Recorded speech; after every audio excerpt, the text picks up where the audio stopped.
we're just going to break down MVC a little bit deeper for people. Like we're identifying people's feelings and needs. And then when we're responding to them based from understanding what they're feeling and what they're needing, we're starting to connect with them from an empathetic point of view. And we're removing like our perspective and we're just showing up to reflect back what's happening in their body and their minds.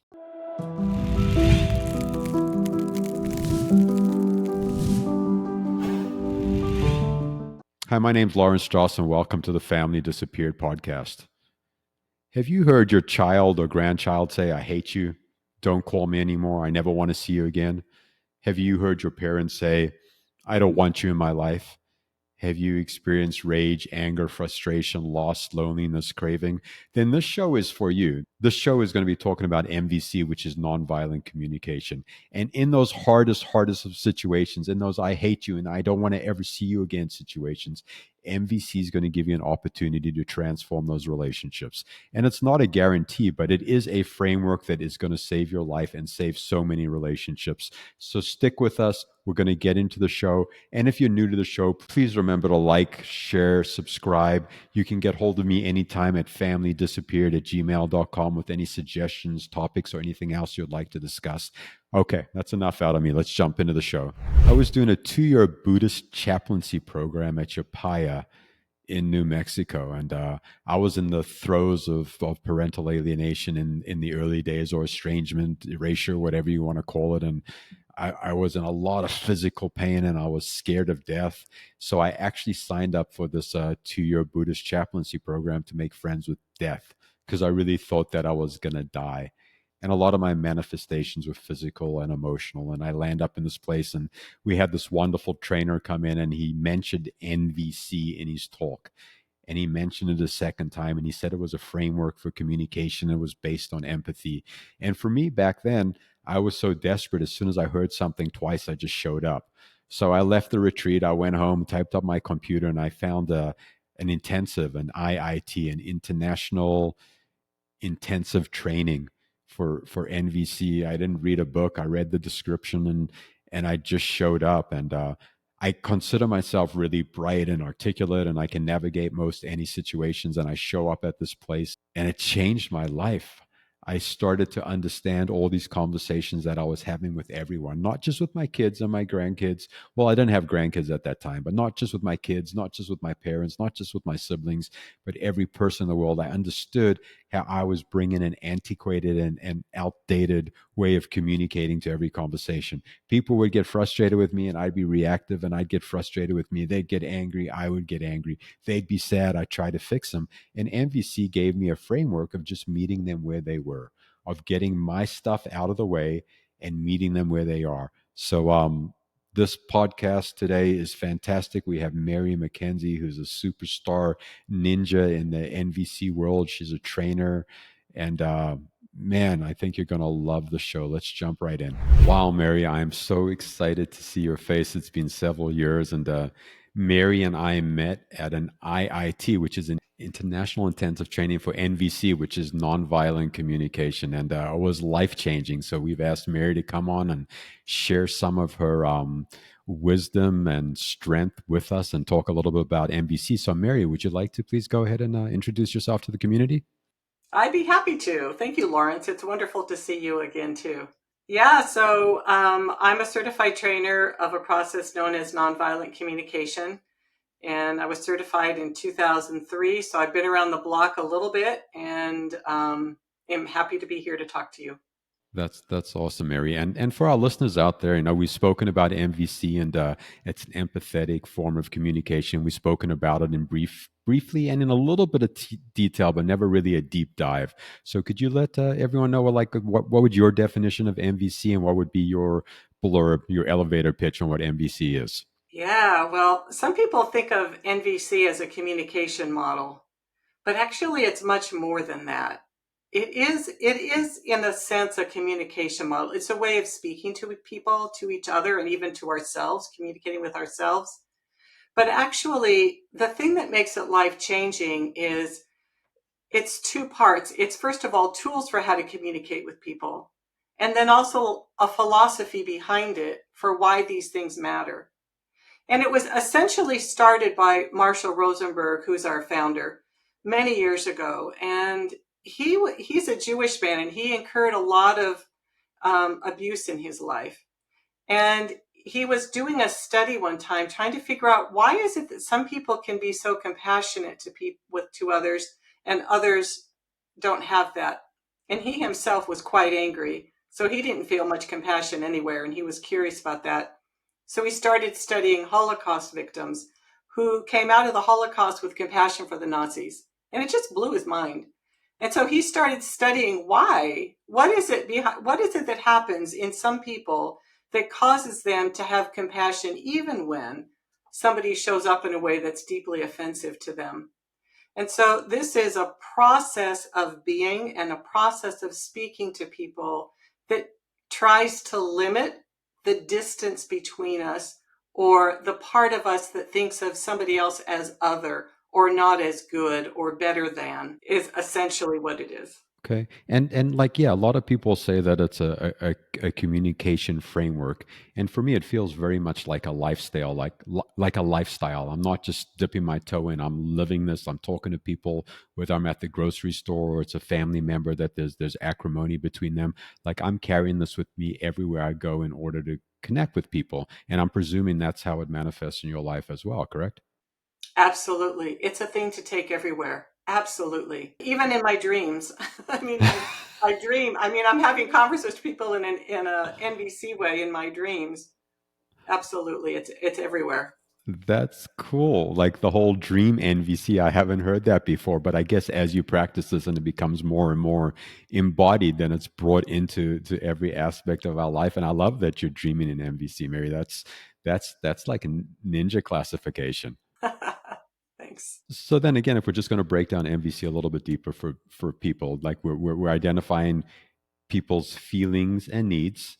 And then when we're responding to them based from understanding what they're feeling and what they're needing, we're starting to connect with them from an empathetic point of view.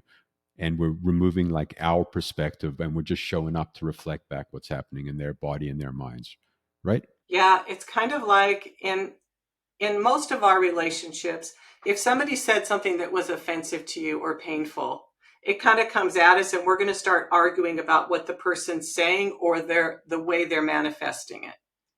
In nonviolent communication, we're actually looking behind what a person says.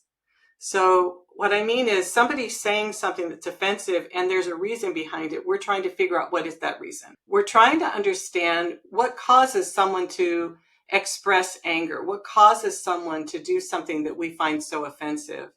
And we're trying to understand them from that place. Actually, in many ways, it's a paradigm shift. So we spend less time talking about the way somebody speaks about something or their mannerisms, and more time speaking about why. And it comes from a place of understanding that people are more likely to be connecting with others easily if they are themselves not in any kind of specific pain. I mean, think about yourself, if you've had a bad day, I mean, you might be a little bit more short-tempered that day. You might be a little bit less patient with other people, or might come across a little gristly. We believe that's true for all of us. Right. So any relationship we're in or any conversation we're in, like people are bringing their baggage to that conversation naturally. And then MVC is a way to kind of like acknowledge the baggage and where people are. And by doing that, we get to connect with them. And can we do like a little show and tell, a little thing here where I can just say something to you and then you can reflect something back to me so we can just give people kind of an example how this framework works? Sure, absolutely. Yeah, I'm feeling a little bit upregulated today, Mary, and what you're saying to me is really making me mad. I don't like the way you're talking to me. Yeah, it sounds like in a way it's frustrating and maybe even a little unnerving for you, what I'm saying. And you're wanting to make sure that I'm caring about you too, or that I care about what's going on with you. Is that it? Yeah, yeah, I want you to acknowledge, yeah, that I'm having a rough day and it's rough and just showing up here is taking a lot of energy. So yeah, that feels pretty close. Yeah, and I would say, yeah, like, yeah, your words can affect me and move me in different directions. So there is some pain that comes along with hearing some of the stuff you're saying to me. Yeah, so also wanted me to get the impact of what I'm saying on you. And you're wanting to make sure that there's space for what matters to you in our conversation. Yes. So it's not just about me. 100%. Yes, I wanna be seen and heard. Thank you, Mary. And for anyone else there out there that's listening, this might sound a little bit confusing, but what's happening is Mary's just checking in with me, what's going on with me, and she's putting herself, her agenda, and what she wants to talk about until I feel heard and seen and just connected, and that creates attunement, and then we can move on with the conversation. So before we dive a little bit deeper in here, I'd like to ask you this personal question, Mary. What brought you to the MVC framework on a interpersonal level? Like, what got you here? I think I was in my 40s at the time, and I just wasn't very happy. I had a lot of relationships with people. I didn't enjoy many of them, with family or coworkers or friends. I felt actually pretty lost, and I was really angry as a person. I just was mad at the world, and I hadn't found a way to express that anger or even to understand it. So I was pretty pent up. And a friend was going to be teaching an NVC course, her first, and she asked me if I would take the course just to be one of her students. And I thought, okay, I'll do it for you, but I really wasn't expecting much from it. And this particular class was on self-empathy. And there were 8 women in the class, and we were all sort of, I would say, middle-aged. And she got to a part where she led us through this exercise where we all came to understand that we just weren't happy in our lives. We just weren't happy, but we didn't know anything to do differently. And we had already tried a lot of things. And then she started talking about needs and helped us to start to understand what are the underlying needs that belie our behavior. And it was shocking to every one of us. We were just like, wow, really? It's that simple? All we have to do is change our behaviors and we can live a happier life. Like, we don't have to figure everything out. We don't have to be new people. That underneath it, we were decent people and we just didn't know how to act. It sounds so basic, but for some of us who didn't have these skills, it's really not that basic. And so we went through this 8-week class and got just a glimmer of what life could be like if we got better at speaking up for ourselves, if we got better at showing up for ourselves in our relationships, if we got better at listening to other people and allowing space for them and their needs to matter too in our relationships. And it was just a tiny little start, but it was powerful for me. Yeah, that sounds really beautiful.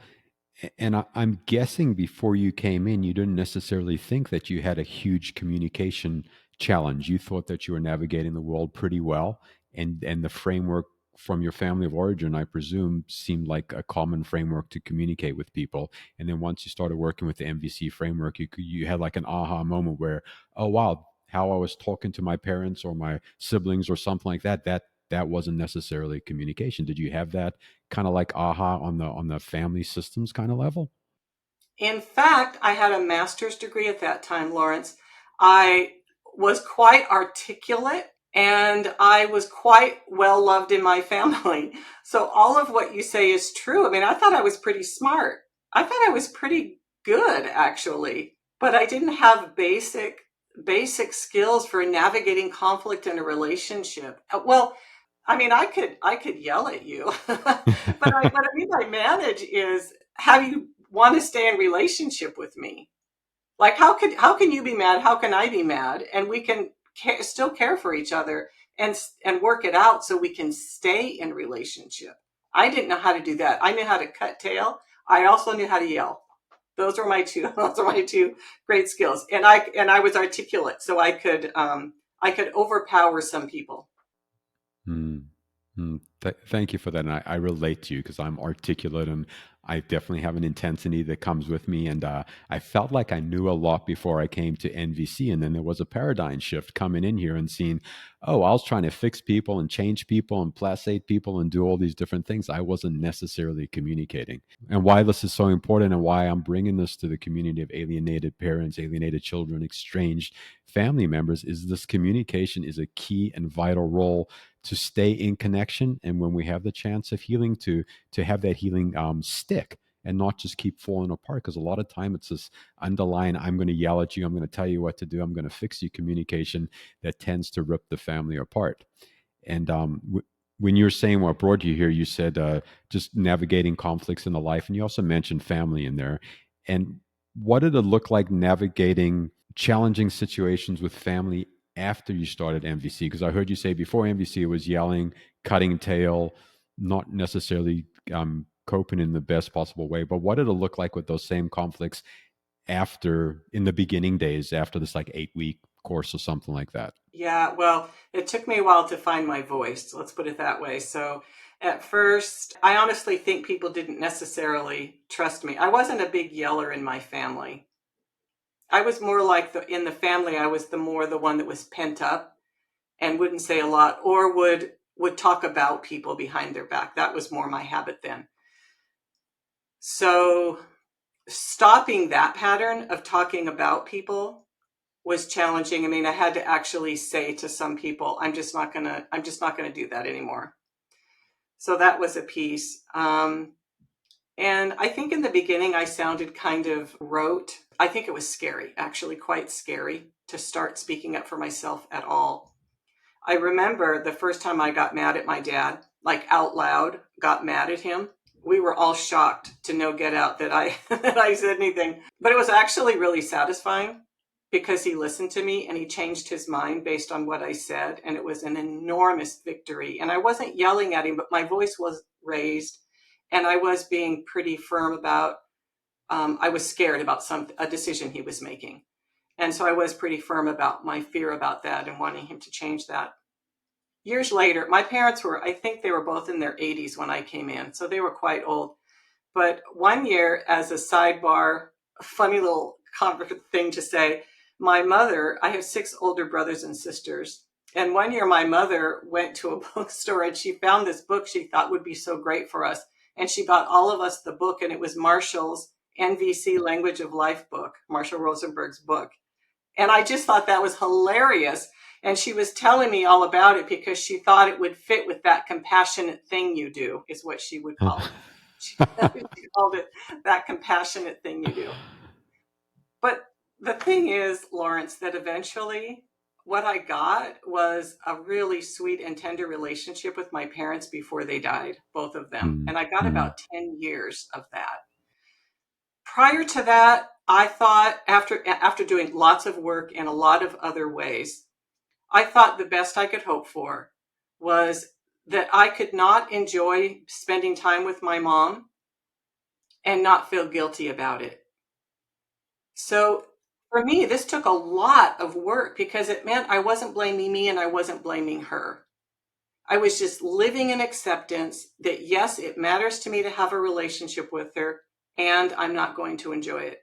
I went from that to really enjoying my time with her. We had lovely conversations. I ended up giving both my parents a ton of empathy as they aged for things like their bodies changing and their worries about dying, and really intimate things that I would have never guessed in a million years. So it was worth it. It's been totally worth it. That just sounds incredible. And the aging process and the death process with our parents, and be able to walk them home in this like emotional, caring, empathetic way instead of actually needing to take something from them is magnificent. I love that you shared that. And my dad passed away about 5 years ago. And a couple of years before he passed away, like I just let go of needing anything from him. And all I used was NVC for 2 years, just reflecting back what was going on with him, what he was struggling with. And for me, it opened up all these layers. We started talking about God. We started talking about death. We started talking about how he was raised and where he was raised. And I bring this up for anyone out there that's listening to this, that there is magic out there that can transform any kind of relationship, and especially a child parent child, no matter what direction it's going in, it can really transform that. And while we're talking about families, like our community, Mary, people are really struggling with being alienated or estranged from their kids or grandkids, or on the other side of the spectrum, there's kids that are estranged or alienated from their parents, and there's a lot of animosity in communication. So NVC, we can talk verbally, we got texts, we got emails. And would you say any one of these frameworks kind of works the same way, or is there something specific about one of these modalities of communication that you feel is different, or is it just translatable in every direction? Well, I think it's translatable in every direction. I mean, when possible, I'd much rather speak to the person, either in person or on Zoom. But I know that sometimes that isn't possible. If people aren't willing to talk with you, I mean, that's not possible. So then I think, yes, in letter format or emails. I honestly, for myself, it might be my age, but I think text is more of a casual communication. So if I was trying to work out if I was trying to reconnect with somebody, well, I would use text if that's their modality they use. I would use the modality that the person who I'm trying to bring to me or I'm trying to move towards, I would use the modality that they're most comfortable with. I mean, that's what I would do, I think. I would much prefer talking in person, but I know with our daughter, sometimes, I mean, she'll say things like, yeah, I talk to my friends every day, but what she really means is she texts with them every day. So it's different it's a different way of thinking about life. Yeah, and we've had a tremendous amount of success in the community with working with NVC with letters and text, because for a lot of us it's the only way we can connect with our Yeah. children, but it's also a connecting form of communication. But there's this cathartic experience that you alluded to in the beginning too, where it's really about letting people be heard, but this whole internal mechanism that's happening with us as individuals is kind of like an opening up and a freeing of our lives and our constrictions. And even though we're giving someone else empathy, like when you were talking about your mom, you were showing up for her, but it sounds like your whole life opened up and the stress and anxiety kind of faded away with your mother. Is that accurate? Yeah, absolutely. It is accurate. And you know what I learned, Lawrence? My mom, and I don't know why exactly, but she really didn't know how to have conversation. She knew how to talk, but she didn't know how to have conversation back and forth. She didn't know how to listen to other people. And so it wasn't that she was a bad person or didn't want to have those kind of conversations. I think she literally didn't know how. So I would imagine in some relationships where there's been an estrangement, that might be hard too. Like, how do you even get started? And another idea that I have actually is if ever somebody did want to ask for time, like face to face time of some kind, to put a timeline on it so the other person might not feel so overwhelmed. Like, could we just have a 15-minute conversation? Could we start there? Could we just get on the phone and say hello so we can see each other and have it be 10 minutes? Any way that you can get your foot in the door and have a start, I think could be helpful. And the trick is you have to honor your agreement. So if you ask for 10 minutes, you you say we're going to hang up now because it's 10 minutes if the other person wants to do that as well. Or if you want more time, you ask for it then, but you don't assume it. And I love that as a strategy and as a suggestion for the audience. If we do get an opportunity to connect with anyone in our families, to be really clear about what that looks like, people having their own agency, and after 5 minutes, 10 minutes, 3 minutes, whatever it is, that the conversation's over, and I'm going to respect that. And I think that's a wonderful idea. And I'm curious, as you started this relationship with your mom and these doors and windows started to open, did you feel like your mom started communicating somewhat in that same style and reflecting back some of the stuff to you? Did you start to see a change in her too? I didn't, but I did in one brother in particular. You talked about, I think, I'm just not sure my parents knew quite what to do with it. Like I said, they were in their mid 80s when I was starting to learn this. But one time, you talked about your parents. One time, my brother Dan and I were having a conversation with my parents about God. And my parents were raised in a particular religion, and we were as well. And Dan and I were kind of expanding our idea about God. And I think I was in my mid 40s and he was a tiny bit older, just to put it in perspective. And every once in a while, mom would get really scared and she'd say, oh, she'd try to shut the conversation down. So I'd give her a moment of empathy and say something like, oh gosh, mom, it sounds like it's getting kind of scary. Like, you're really comfortable in your belief about God. And are you afraid that we're trying to talk you into something? And she'd say, yeah, because I really like the way I think about it. And so then I'd say, well, yeah, we're not trying to talk you into anything. And I love the way you think about God. I'm just trying to have a conversation. So this happened a couple of times. The third time it happened, my brother Dan gave her empathy. And it was thrilling for me. It was absolutely thrilling. I thought, oh, he gave her empathy. And then mom said, yeah. And we continued the conversation until the four of us were ready to end the conversation. But it was remarkable to me to see him do that. So, yeah, I I, do think that people pick up on it around us. Some do, anyways. Yeah, and I get goosies when you say your brothers took over the empathy mantle and stood up there and kind of like shared that. And my experience is interesting because I actually talk with my mother about empathy, and when I just want to be heard or just listened to, I kind of like give her some direction. I'm like, "Hey, mom, that doesn't necessarily feel useful. I'm just want you to hear that my back hurts. So I just want you to hear that I'm really tired. I don't need you to fix or change anything." And as I give her some direction, I'm seeing her starting to reflect back stuff to me that feels like sometimes it's like, what? Are you my mother? That was like ninja MVC, and it's just from having conversations. Oh, I love that. I love hearing that. And you know that if, I mean, imagine how that is for her, Lawrence, for her to know that she's giving you so much pleasure, that she's actually supporting you, and that you're enjoying the connection. I mean, don't you think as a parent? I know you do. That would be wonderful, wouldn't it? For all of us to have that kind of opportunity. 100%. That's a very rich reflection. I don't know if I've really sat in that, like her enjoyment when I'm actually, oh yeah, mom, that's it. That's exactly what I'm saying. She must get a kick out of it because I definitely push back sometimes and say, hey, hang on a second. So that might feel jolting at times, and 95% of the time I just reflect back, but sometimes I feel like, hey, this is what I'm really saying. And another interesting thing that I'm experiencing is I'm talking about this with my nieces, nephews, with my little brother, and they're younger. They're 19, 14, 22, and they're listening and they're practicing this along with me. And to see young people pick it up really, really quickly and start to get into that groove feels like there's so much possibility, when people are in their 20s, teens, early 30s, that I came to this at was probably right around 40, a very similar age to you. Are you seeing this with young people being able to pick this up quicker?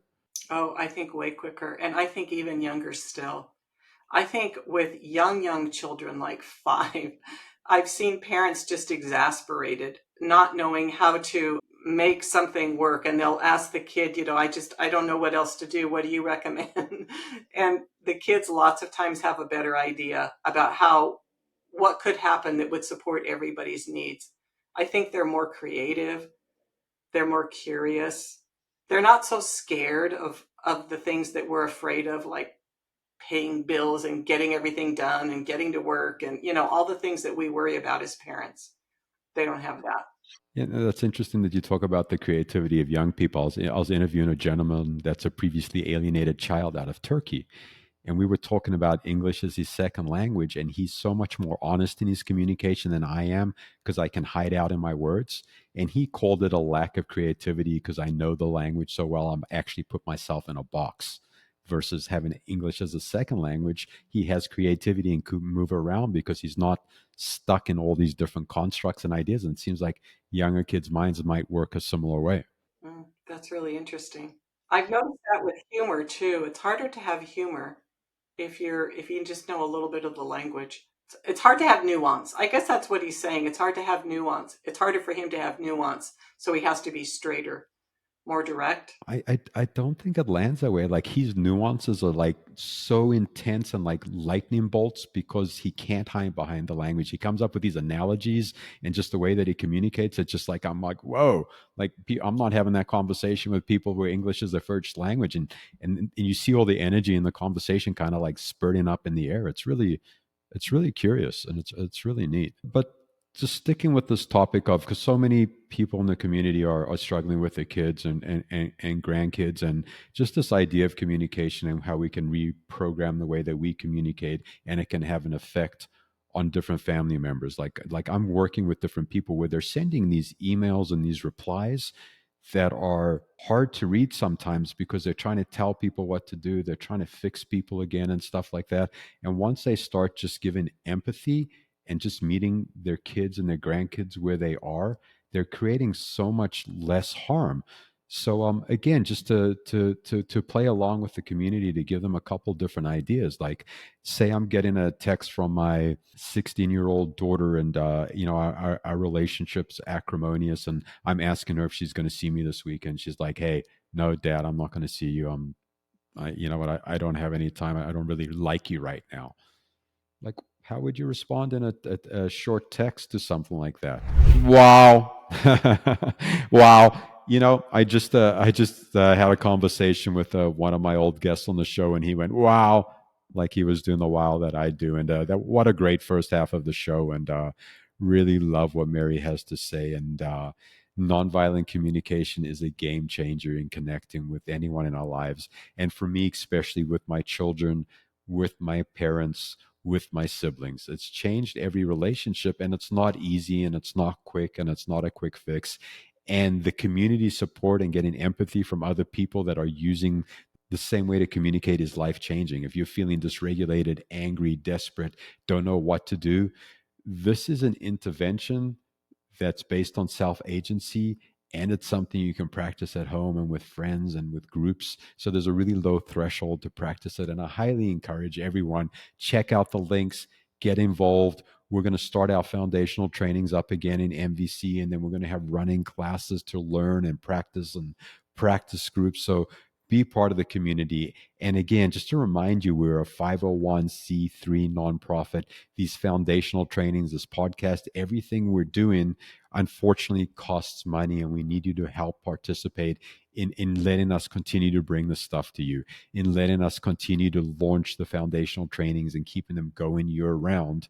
Unfortunately, we need financial support. And there might be someone out there that doesn't have financial support to offer that can volunteer.